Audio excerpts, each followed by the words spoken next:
Hi friend, কেমন আছেন? আশা করি সবাই ভালো আছেন। তো দুদিন আগে একটা পার্সেল এসছে অনলাইন থেকে, দেখি তো ফেসবুক ইউটিউবে সবাই অনেক কিছু কেনে, সেটা শেয়ার করে। তো আমিও ভাবলাম আমি যে অনলাইন থেকে কী নেই সেটা একটু শেয়ার করি।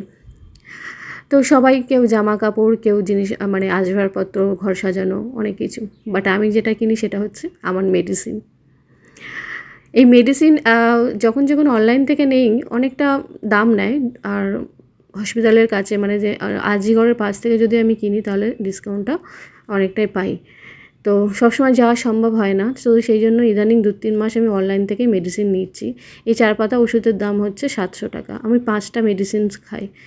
তো মোটামুটি আমার দোকান থেকে কিনলে ডিসকাউন্ট পাওয়া যায়, 3000-এর মধ্যে হয়ে যায়। অনলাইন থেকে নিলে 3500 হয়ে যায়। ডাক্তার ফি ধরে সব কিছু ধরে মোটামুটি মাসে 3 থেকে 4000 টাকা আমার পিছনে খরচা হয়ে যায়। তো আলাদা করে আর কিছু কেনা হয় না।